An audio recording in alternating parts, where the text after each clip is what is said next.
যে মুহাম্মদ সাল্লাল্লাহু আলাইহি সাল্লামকে শেষ নবী মানে না, সেই ইমানদার। তাহলে আমরা একমাত্র ইবাদতের যোগ্য কাকে মনে করি? আর শেষ নবীর নাম কি? সাল্লাল্লাহু আলাইহি ওয়াসাল্লাম। তাহলে আমাদেরকে বলতেছে আমরা ঈমান আনছি আল্লাহর প্রতি। দেখ, ঠিক আছে, তাহলে আমাদেরকে ডাইকে বলতেছে, অন্য কাউকে বলতেছে না। কেমন? আমরা যারা ঈমান আনছি ঠিক আমাদেরকে বলতেছেন, ইয়া আইয়ুহাল্লাযীনা আমানু, হে তোমরা যারা ঈমান এনেছো, কুতিবা আলাইকুমুস সিয়াম, তোমাদের উপর সিয়ামকে ফরজ করা হলো। জি, ফজর জোহর আসর মাগরিব ঈশা যেমন ফরজ, ফজর জোহর আসর মাগরিব ঈশা যেমন ফরজ, যাকাত দেওয়া যেমন ফরজ সমর্থমানের জন্য, হজ করা যেমন। আপনাদের এখন এইদিকে তো সবার উপরে মনে জাকাত টাকাত ফরজ হয়ে গেছে, কারণ 1 বিঘা জমি 3 লাখ টাকাও বেচতে পারতেন না, ভাত খাইতে ভাত পাইতেন না। না, আমি বলতেছি না, আমি মহারাজ, একটা উদাহরণ দিচ্ছি আর কি। এখন জমির শতক চলে 10 লাখ, 3 শতক বেচে 30 লাখ, স্বর্ণের ভরি 1 লাখ, 30 ভরি স্বর্ণ পাওয়া যায় ওদিয়া।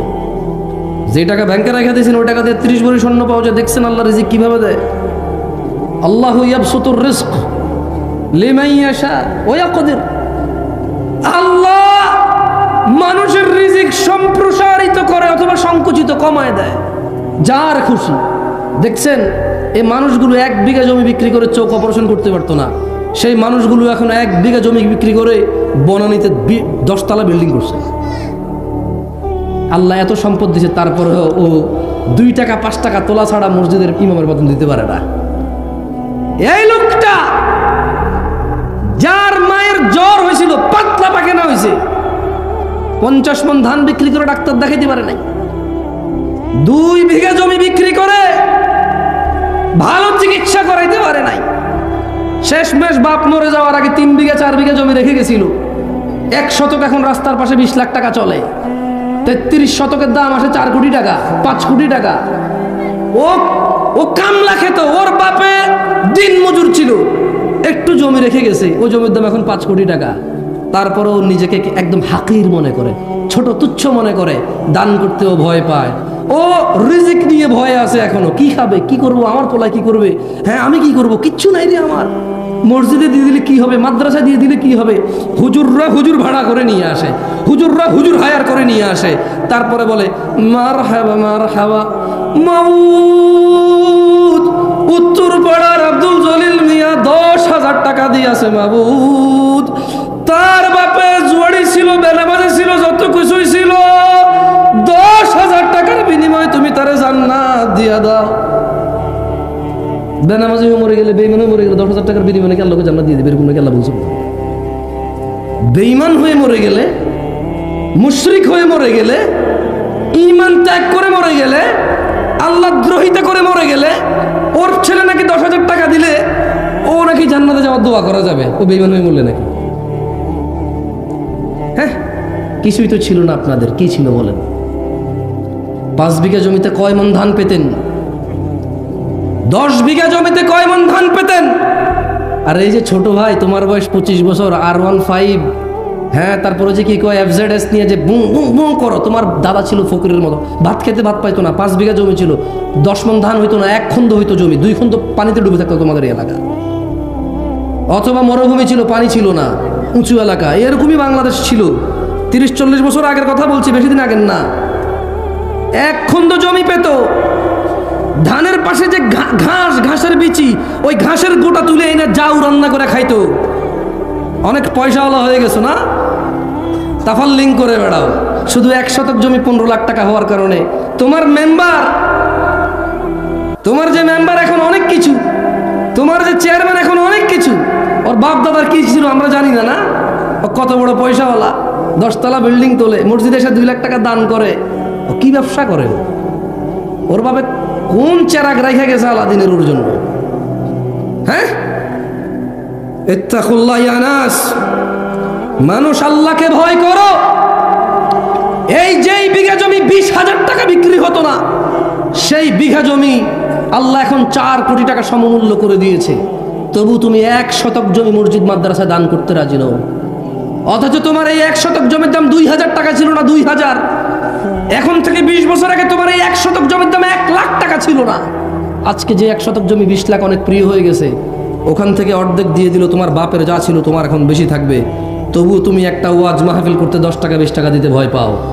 মনে হয় যেন হুজুরদের ঠেকা, এদেশে ইমাম মুয়াজ্জিনদের ঠেকা, এদেশে মর্যাদা মাদ্রাসা মসজিদ কমিটিদের ঠেকা। তোমার জন্য লোক ভাড়া করে নিয়ে এসে তোমার বাপেরে ইমান ছাড়া মরে যাক জান্নাতে ঢুকাই দেওয়ার পরে তুমি 200 টাকা দান করবার, মার হাবা করছিল দেব, ঠিক কিনা? এইভাবে সাক্ষী মাক্ষী নিয়ে তোমার থেকে 200 টাকা নিতে হবে। দিবা আল্লাহকে, তারিফ শুনতে চাও আমার মুখে দূর দূরান্ত থেকে নিয়ে এসে, হ্যাঁ এলাকার কেউ তো তোমার তারিফ করবে না, এই জন্য দূরে থেকে আমার নিয়ে আসো দান করে তারিফ শোনাও, মার হাবা শোনাও। এলাকার ও চেনে তো তোমারে, 10,000 না 2 লাখ টাকা দিলেও সুনাম করবে না, ও চেনে তোমারে, যদিও সত্যবাদী হয়। কেমন আমরা তো চিনি না, করে যাই, যাও যেহেতু চিনি না করে গেলাম, তোমার সুনাম, তুমি অনেক ভালো মানুষ, আমরাই খারাপ, আমরা হুজুরের সামান্য কটা টাকার জন্য ওয়াজ করতে এসে তোমার সুনাম করি, আমরাই খারাপ, যাও দোষ নিজের উপর নিলাম, তুমি পবিত্র। মানুষ তর্ক বিতর্ক থেকে বিরত হও এবং ইবাদত শিখে নাও। শাহরু রমাদান আল্লাযী উনজিলা ফীহিল কুরআন, সামনে রমাদান মাস আসতেছে, যে মাসে কোরআন নাজিল হয়েছে। কতজন আমাদের মধ্যে আজকে এখানে আছে যারা কোরআন পড়তে জানি? আমিও এক অবাক মানুষ, আমি আসলে বোকা মানুষ, আমি এমন একটা বোকা মানুষ। আমি এখানে মানুষকে বলতেছি যে সামনে যে রোজার মাস আসতেছে, এই রোজার মাসে আল্লাহ কোরআন নাজিল করছে। ওরা কতটুকু মূল্যায়ন করে, আমরা কতটুকু মূল্যায়ন করেছি এই কোরআনকে? পড়তেই জানি না, পড়তেই জানি না, এমন কিছু নিয়ে আলোচনা করছে। যাই হোক, আল্লাহ হেদায়েত দিলে তুমি আমার চাইতে বেশি জানবা, আমার উস্তাদের চাইতে বেশি জানবা, তার উস্তাদের চাইতে বেশি জানবা। হিদায়েত আল্লাহর কাছে, কল্যাণ আল্লাহর কাছে। আল্লাহ যার কল্যাণ চায় তাকে আল্লাহ দিনী শিক্ষা দান করে। হতে পারে তুমি আমার চাইতে অনেক উত্তম, তাই তোমাকে সম্মান করে বলে দিনী ভাই, সিয়ামকে আল্লাহ তাআলা ফরজ করেছেন, বলেছেন তোমরা যারা ঈমান এনেছো তোমাদের জন্য সিয়ামকে ফরজ করা হয়েছে, যেমন তোমাদের আগের লোকজনদের উপরে ফরজ করা হয়েছিল, যাতে তোমরা আল্লাহ ভীরুতা অর্জন করো। ও নারায়ণগঞ্জের মানুষ, ও রূপগঞ্জের মানুষ, তোমরা যদি চাও আল্লাহকে ভয় করবা। প্রশ্ন, কিভাবে আল্লাহ ভীরুতা অর্জন করব? তবে আল্লাহ বলছেন, কামা কুতিবা আলাল্লাযীনা মিন ক্বাবলিকুম লাআল্লাকুম তাত্তাকুন, তোমাদের উপর সিয়াম ফরজ করা হয়েছে যেমন তোমাদের আগের লোকদের উপরে ফরজ ছিল। কেন সিয়ামকে আল্লাহ ফরজ করেছে? তুমি যদি রোজা পালন করো, তোমার ভিতরে আল্লাহ ভীরুতা, তোমার ভিতরে আল্লাহর তাকওয়া, আল্লাহর ভরসা, আল্লাহর ভয়, আল্লাহর ভালোবাসা বৃদ্ধি পাবে। তুমি সিয়াম ছাড়া আল্লাহ ভীরুতা এত সহজে কোনো কিছুতে পাবা না। জেনে নাও, যারা আমরা নিজেকে মুসলিম বলে দাবি করছি অথচ সালাত আদায় করি না, অথচ নিজেকে মুসলিম বলি, 90% মুসলমানের দেশ বলে চিল্লাচিল্লি করে বক্তব্য দেই, হোক সেটা রাজনীতির মাঠ, হোক সেটা ওয়াজের মাঠ, কিছু হইলে বলি 90% মুসলমানের দেশে এরকম চলবে না, ওই রকম চলবে না, ঠিক কিনা? জেনে নাও কত ভাগ মুসলমানের দেশ, এটা জেনে নাও। এত ভয় কেন? পার্সেন্টেজে এত তোমার সংশয় কেন? জেনে নাও না মুসলমান কত পার্সেন্ট। ইসলামের স্তম্ভ 5টি। কয়টি? জোরে বলেন, কয়টি? عن ابن عمر رضي الله عنهما قال, ابن عمر رضي الله عنهما বলেন, قال رسول الله صلى الله عليه وسلم, আল্লাহর রাসূল সাল্লাল্লাহু আলাইহি ওয়াসাল্লাম বলেছেন, বুনিয়াল ইসলামু আলা খামস, ইসলামের স্তম্ভ 5টি। মানে যেই লোকের কাছে এই 5টা জিনিস আছে শুধু সেই নিজেকে মুসলিম বলতে পারবে, এর বাইরে কেউ বলতে পারবে না। 90% 100% এখন বেরিয়ে যাবে। কত ভাগ মুসলমানের দেশ এটা? এখানে কতজন মানুষ মুসলমান বের করতে কঠিন কিছু হবে না। আল্লাহর নবী সাল্লাল্লাহু আলাইহি সাল্লাম বললেন, শাহাদাতি আল্লা ইলাহা ইল্লাল্লাহ, যে এই সাক্ষ্য দেয় আল্লাহ ছাড়া সত্য কোনো ইলাহ নেই, ওয়া আন্না মুহাম্মাদুর রাসূলুল্লাহ, আর মুহাম্মদ সাল্লাল্লাহু আলাইহি সাল্লাম হচ্ছে আল্লাহর বান্দা এবং আল্লাহর রাসূল প্রেরিত। ওয়া ইকামিস সালাহ, সালাত আদায় করে, ওয়া ইতাইজ যাকাত, এবং ধন সম্পদশীলরা যারা যাকাত দেয়, ওয়াল হজ, সমর্থবানদের মধ্যে যারা হজ করে, ওয়া সাওমি রমাদান, এবং রোজার মাসে যারা সিয়াম পালন করে। রাওয়াহুল বুখারী। আল্লাহর নবী বলছেন, বুনিয়াল ইসলাম আলা খামস, এই ইসলামটা 5টা খুঁটির উপরে টিকে আছে। যারা এই 5টা খুঁটিকে ধারণ করেছে তাদের মধ্যে ইসলাম আছে, তারা হচ্ছে মুসলমান। আর যে একটা ছেড়ে দিল, আরেকটা ছেড়ে দিল, পড়ে গেল। সিয়াম ছেড়ে দিল, যাকাত ছেড়ে দিল, হজ ছেড়ে দিল, তৌফিক থাকা সত্ত্বেও সবচাইতে হতভাগা হচ্ছে তারা, সবচাইতে হতভাগা হচ্ছে তারা। নামাজ পড়তে টাকা লাগে না, নামাজ পড়তে ধনী হওয়া লাগে না, নামাজ পড়তে ফর্সা হওয়া লাগে না, নামাজ পড়তে হাত পা থাকা জরুরি নয়, নামাজ পড়তে মানে প্রতি ওয়াক্তে গোসল করা জরুরি নয়, নামাজ পড়তে দিনক্ষণ অপেক্ষা করে জেগেই থাকতে হবে, বসেই থাকতে হবে, দাঁড়িয়েই থাকতে হবে, কতক্ষণ ঘন্টার পর ঘন্টা তওয়াফ করতে হবে, এই ধরনের কোনো শর্ত নেই। মহিলা পুরুষের আলাদা বিধান নেই, ধনী দরিদ্রের আলাদা বিধান নেই। হতভাগা তারা যারা সালাতকে ত্যাগ করেছে। আল্লাহর নবী বলছে ইসলামের স্তম্ভ 5টি: আল্লাহকে সাক্ষী দেওয়া, ওনার রাসূলকে সাক্ষী দেওয়া এবং সালাত প্রতিষ্ঠিত করা, সমর্থবান যাকাত দেওয়া, সমর্থবান হজ করা। 11 মাস শেষে 1 মাস রোজার মাস যারা পেল তারা রোজা রাখবে, যারা তারাই হচ্ছে মুসলমান। এটা হচ্ছে ইসলামের স্তম্ভ। কয়েকটি কাজ একনিষ্ঠভাবে করলেই আমরা জান্নাতে প্রবেশ করতে পারি, যার অন্যতম হলো সিয়াম। জান্নাতে প্রবেশ করতে চান কারা?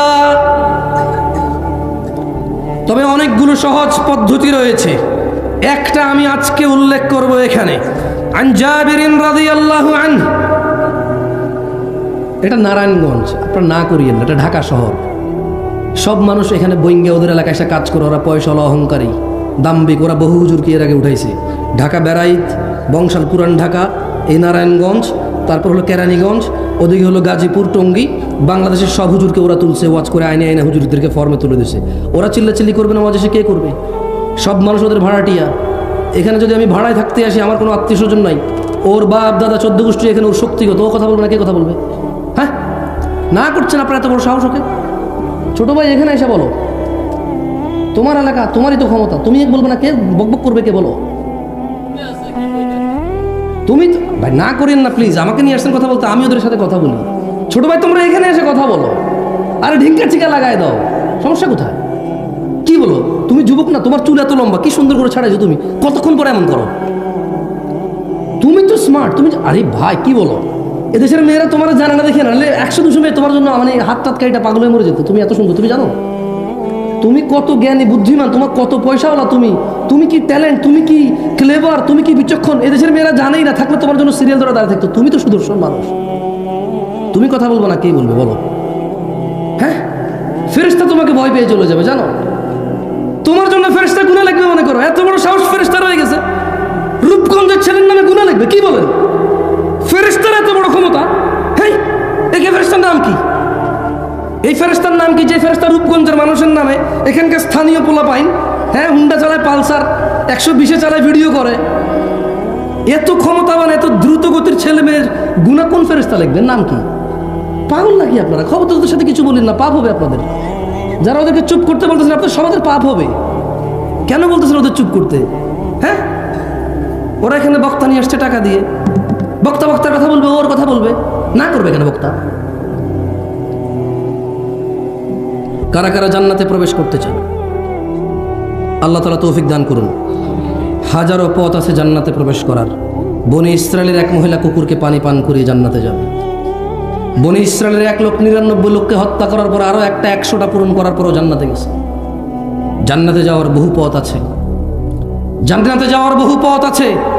আজকে একটা নিয়ে না হয় কথা বললাম। আন জাবির রাদিয়াল্লাহু আনহু, জাবির রাদিয়াল্লাহু আনহু থেকে বর্ণিত, তিনি বলেন, আপনারা মনোযোগ দিয়ে শুনুন, আমি আপনাদেরকে প্রশ্ন করব, জবাব দিন, কেমন? মনোযোগ দিয়ে শুনিয়েন। আন্না রাজুলান সাআলা রাসূলুল্লাহি সাল্লাল্লাহু আলাইহি ওয়াসাল্লাম ফাকাল, একজন ব্যক্তি আল্লাহর রাসূল সাল্লাল্লাহু আলাইহি সাল্লামকে ওনার কাছে এসে জিজ্ঞেস করলো এবং বলল, একজন লোক আল্লাহর নবীর কাছে এসে বলল, আরাআইতা ইযা সাল্লাইতুস সালাওয়াতিল মাকতুবাত ওয়া সুমতু রমাদান ওয়া আহলালতুল হালাল ওয়া হাররামতুল হারাম ওয়া লাম আযিদ আলা যালিকা শাইআ আদখুলুল জান্নাহ ইয়া রাসূলুল্লাহ।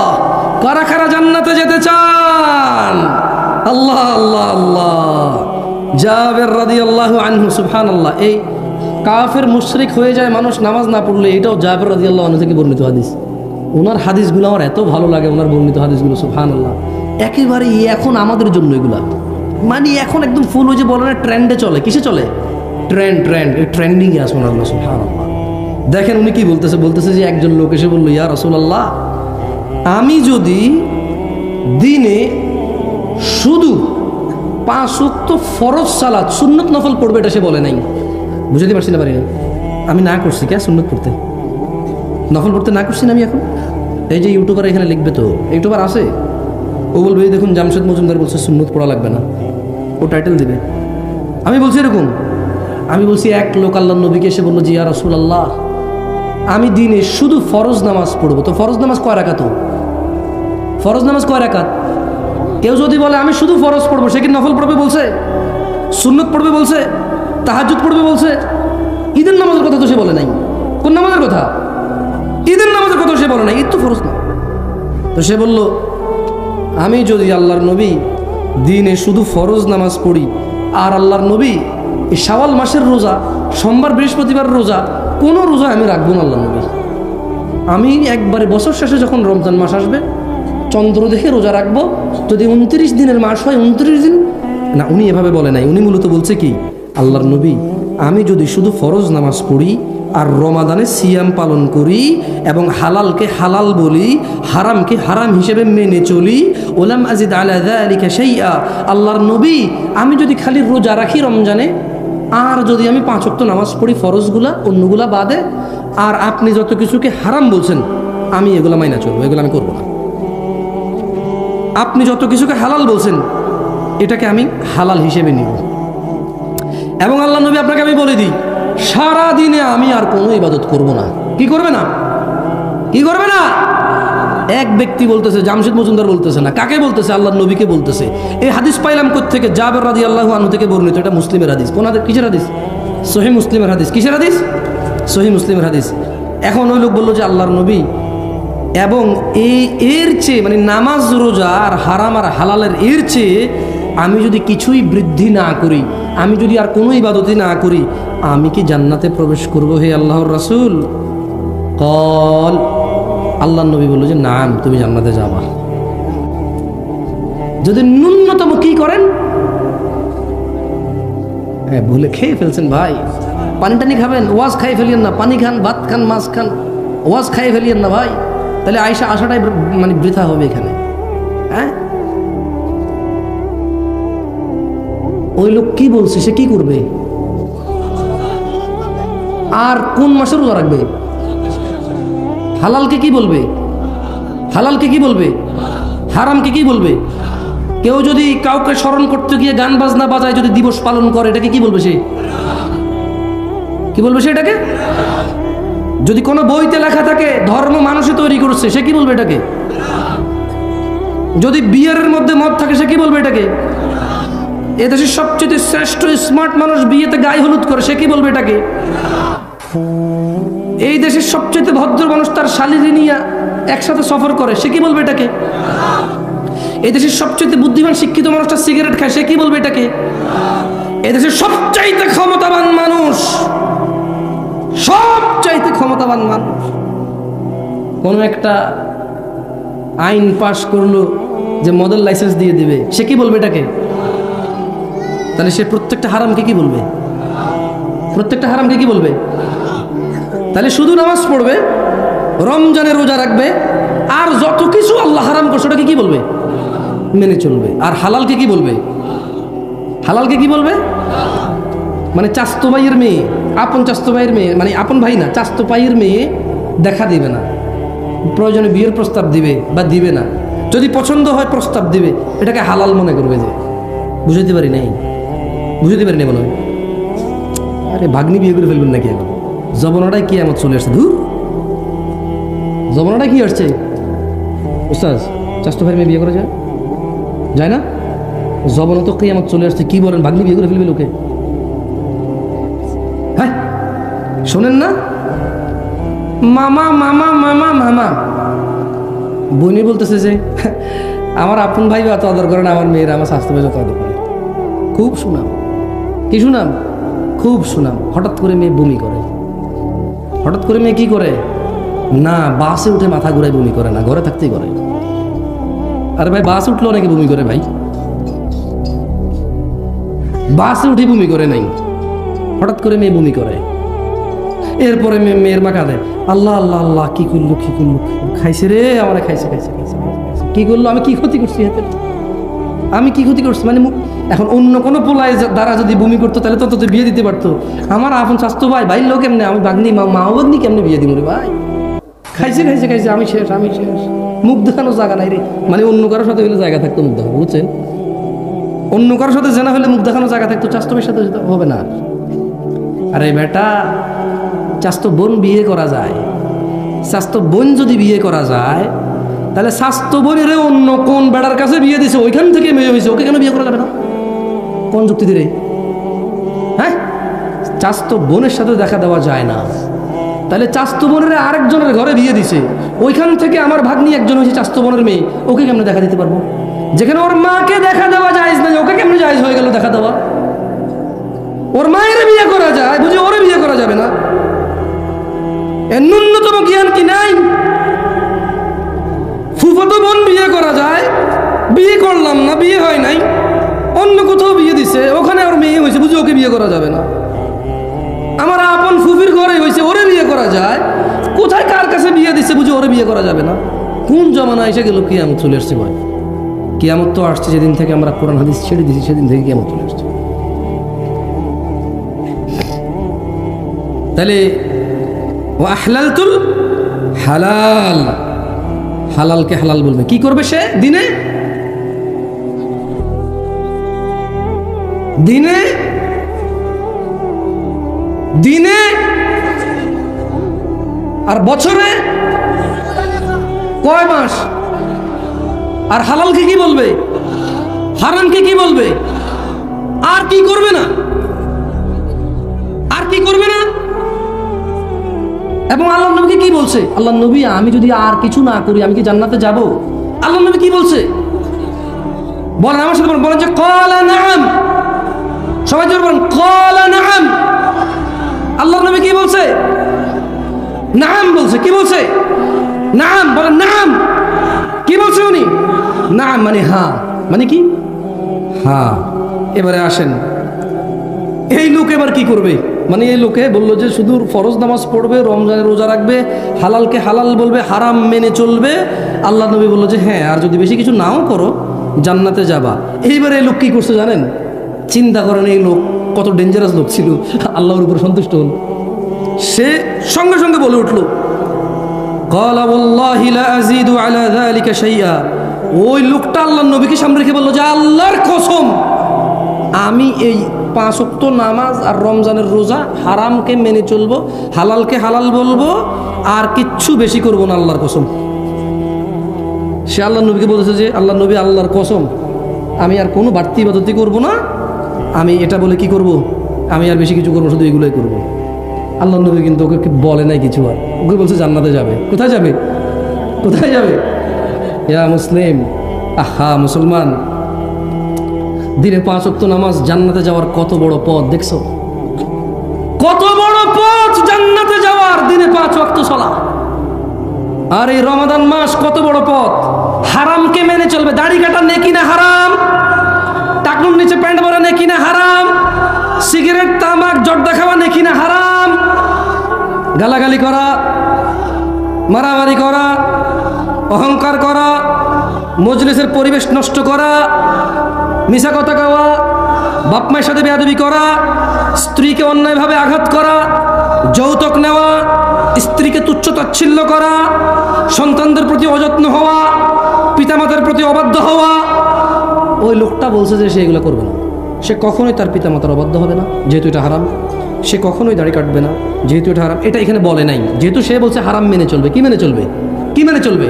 সে সুদ খাবে না, ঘুষ খাবে না, মিথ্যা কথা বলবে না, দাড়ি কাটবে না, টাকনুর নিচে প্যান্ট পরবে না, সে মারামারি করবে না, গালাগালি করবে না, বাপ মায়ের উপর অভদ্র হবে না, কোনো মানুষের উপর জুলুম করবে না, সে গান বাজনা শুনবে না, সে জানা করবে না, সে নেশা করবে না। যেহেতু এগুলো কি, এগুলো কি এই সব, এই দেখেন একটা জিনিস, মানে গুনাহ করতে কষ্ট করা লাগে জানেন, কিছু না করলেই গুনাহ হয় না। ধরেন আপনি মদ খাবেন না, এটাই আপনার ইবাদত। এটা কি খাবেন না ভাই, নামাজ পড়তে যেরকম বলছে ওটা বলছে যে খাইও না, তার মানে আপনার কষ্ট কি বলেন তো ভাই? খাবেন না, এতে কি কষ্ট? তো তাইলে আমরা তো খাচ্ছি, আমরা তো খাচ্ছি। এই যে ছেলেগুলো 5-10টা মেয়েকে দেখে এভাবে ওভাবে কখন রাতে 11টা বাজে কারে বাইর করবে, কখন মোবাইলে কারে ন্যাংটা করে বসে বসে ছবি দেখবে, খালি এই ধান্দা এই ফিকিরে করে। ও ভাই, তোমার শরীরে যতটুক যৌবন আছে না ওটুকুই, আল্লাহ যতটুক দিছে যৌবন ওটুকুই। এবার কি আরেকজনের মেয়ের ইজ্জত নষ্ট করে ভোগা ভাগা দিয়ে ওর সাথে এই যৌবন কাটাবা, নাকি বিয়ে করে বিবাহিত স্ত্রীর সাথে কাটাবা? একটুকুই যৌবন, বুঝছো? যেরকম তোমার কাছে 100 টাকা থাকলে 10 টাকা খরচ করে ফেলে আর কত থাকে? ধরেন এক লোকের কাছে 100 টাকা আছে, কত আছে? 5 টাকার মদ খেলো, কি খেলো? 5 টাকার গাঁজা খেলো, কি খেলো? গাঁজা। 5 টাকা দিয়ে তারপরে 5 টাকা দিয়ে সে মুত খেলো, কি খেলো? 5 টাকায় ঘু খেলো, কি খেলো? 5 টাকা ছিঁড়ে ফেলে দিছে। এভাবে তার 25 টাকা চলে গেলে আর কত থাকে? কত থাকে? আর বাকি 25 টাকা দিয়ে সে কি করলো? এইভাবে পেঁচাইয়া সিগারেট জ্বালায় খাইয়ে ফেললো। বাকি 25 টাকা কি করলো? এইভাবে পেঁচাইয়া সিগারেট বানাইয়া এর ভিতরে সাদা পাতা জর্দা মর্দা বুংবাং দিয়া উড়াই দিল। তার কাছে কত থাকে? এবার যদি এই 50 টাকার নোট ভূগোল নিচে নিয়ে যদি দৌড়াদৌড়ি করে, এটা 100 টাকা হবে? বালিশের নিচে রেখা 100 হবে? হবে 100 টাকা? এমনি এমনি ঘষাঘষি করলে হবে?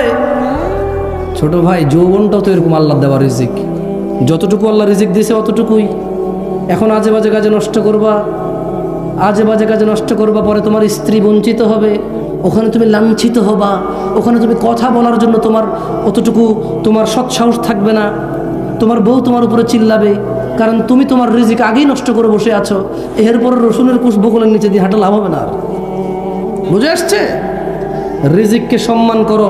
এই সুস্থতা আল্লাহর দেওয়া রিজিক, এই যৌবন আল্লাহর দেওয়া মহারিজিক, এই সম্পদ আল্লাহর দেওয়া মহারিজিক, এই জ্ঞান আল্লাহর দেওয়া মহারিজিক, এই চোখ আল্লাহর দেওয়া রিজিক, এই মুখ আল্লাহর দেওয়া রিজিক, এই 2 হাত 2 পা আল্লাহর দেওয়া রিজিক, এই সুখ দুঃখের অনুভূতি আল্লাহর দেওয়া রিজিক।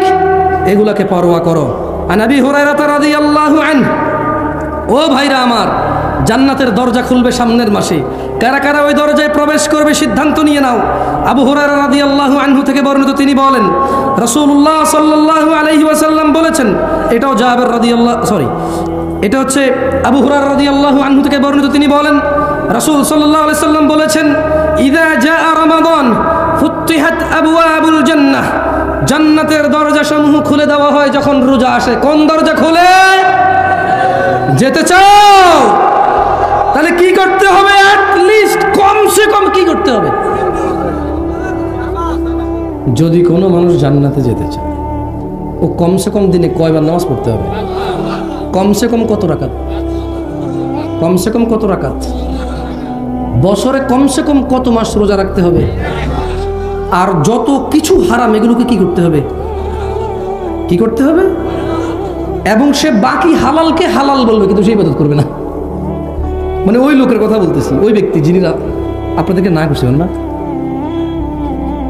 যারা যারা লেখাইছেন টাকা দিবেন, পরে বলেন না যে ভাই আমি আর কিচ্ছু করবো না, শুধু নামাজ পড়ে রোজা রাখবো। এই ঘটনা আবার ঘটাই দিয়েন না ভাই, কারণ যতদিন ওয়াজ করছি, যতটুকু সঠিক বোঝার কথা অতটুকু না বুঝে মানুষ শুধু যতটুকু ভুল বোঝার অতটুকুই বুঝছে। আমি আপনাদের অনুরোধ করি, বলবো বুঝিয়েন না, সমস্যা নাই, ভুল বুঝিয়েন না। কেমন? কিচ্ছু বুঝিয়েন না, অসুবিধা নাই, ক্ষতি নাই। ভুল বুঝলে অনেক ক্ষতি ফিতনা হয়ে যাবে। আল্লাহর নবী বলছেন, যখন রমাদান আসে জান্নাতের দরজাসমূহ খুলে দেওয়া হয়, ওয়াগুল্লিকাত আবওয়াবুন নার, জাহান্নামের দরজা বন্ধ করে দেওয়া হয়, ওয়াসুফফিদাতিশ শায়াতিন, শয়তানদের বন্দী করে ফেলা হয়। আচ্ছা, রোজার মাসে যদি শয়তান বন্ধ হয়ে থাকে, তো রোজা রাখে না যে লোকটা, সিগারেট খায়, জানা করে, দিনের বেলায় স্ত্রী সহবাস করে, মুসলমান বলে নিজেরে, এতেরে কোন শয়তানে করায়? কইতে পারেন? ভুল বলছেন। আল্লাহ বলছে মিনাল জিন্নাতি, মিনাল জিন্নাতি, মিনাল জিন্নাতি। তার মানে শয়তান কয় প্রকার? জিন শয়তান, মানুষ শয়তান। যেটা মানুষ শয়তান আউযুবিল্লাহ বললে সহজে এটা যায় না, যেটা জিন শয়তান ওটা সহজে চলে যায়। আল্লাহ আমাদেরকে বুঝার তৌফিক দান করুন। যাই হোক দিনী ভাইরা, এই বিভ্রান্তিতে পড়বেন না যে রমাদান 10 দিন রহমত, 10 দিন নাজাত, 10 দিন মাগফিরাত, এরকম 10 দিন 10 দিন ভাগ করিয়েন না। কেমন? আবু হুরায়রা রাদিয়াল্লাহু থেকে বর্ণিত, তিনি বলেন আল্লাহ নবী সাল্লাল্লাহু আলাইহি ওয়াসাল্লাম বলেছেন, আদম সন্তানের প্রতিটি কাজই তার নিজের জন্য, রোজা ব্যতীত, কেননা সিয়াম আল্লাহর জন্য আর আল্লাহ এটার প্রতিদান দেবে। সুবহানাল্লাহ। যাই হোক, আমি আসলে আপনাদের এখানে আর বেশিক্ষণ বসায় রাখবো না। একটা হাদিস মুখস্থ করাই দিয়ে চলে যাব, যদি আপনারা মুখস্থ করতে চান। মুখস্থ করবেন? তাহলে কিন্তু কয়েকবার পড়তে হবে। রাজি আছেন? আপনারা যখনই আমি বুঝবো যে আস্তে আস্তে বলতেছেন, তখন আমি ফিনিশ করে এখান থেকে বিদায় নেব। এর আগে আমি পড়াবো মুখস্থ করার জন্য। বলেন, আন সাঈদ ইবনুল মুসাইয়িব রাদিয়াল্লাহু আনহু, রাদিয়াল্লাহু আনহু, মুরব্বি বলেন, মুখে মুখে বলেন, রাদিয়াল্লাহু আনহু। আপনাকে বলেন, রাদিয়াল্লাহু আনহু। আন সাঈদ ইবনুল মুসাইয়িব রাদিয়াল্লাহু আনহু, সাঈদ ইবনে মুসাইয়িব রাদিয়াল্লাহু আনহু থেকে বর্ণিত, তিনি বলেন, আল্লাহর নবী সাল্লাল্লাহু আলাইহি ওয়াসাল্লাম বলেছেন, বাইনানা, জোরে বলেন, বাইনানা ওয়া বাইনাল মুনাফিকিনা শুহুদুল ইশা ওয়াস সুবহ লা ইস্তাতিউনাহুমা। সাঈদ ইবনে মুসাইয়িব রাদিয়াল্লাহু আনহু থেকে বর্ণিত, তিনি বলেন, আল্লাহর নবী বলেছে যে মুসলমান মানে আল্লাহর নবীর উম্মত বা আল্লাহর বান্দা, আর যারা আল্লাহকে অস্বীকার করে, মুনাফিক, কাফের, মুশরিক, এখানে মুনাফিক কথাটা বলছে আর কি, বুঝছেন? জাবের রাদিয়াল্লাহু আনহু থেকে দুইটা হাদিস আছে, একটাতে মুশরিক বলা আছে, একটাতে মুশরিক কাফের দুইটা বলা আছে। কেমন? সরি, একটাতে কাফের বলা আছে আর একটাতে মুশরিক কাফের দুইটা বলা আছে। তো জাবের রাদিয়াল্লাহু আনহু থেকে বলছে, তিনি বলেন যে আল্লাহ নবী বলছে, নিশ্চয়ই মুনাফিক আর মুসলমানদের মধ্যে পার্থক্য হচ্ছে ঈশা আর ফরজ নামাজ ত্যাগ করা। কারণ মুনাফিকের জন্য ফজর আর ঈশা পড়া কষ্ট হয়ে যায়। কত ভাগ মুসলমানের দেশ? হ্যাঁ, এখনো 90 ভাগ। কমে না রে ভাই, কমে না। কয় যে মানির মান জুতা দিয়ে যায় না, এখনো কমে না 90 ভাগ।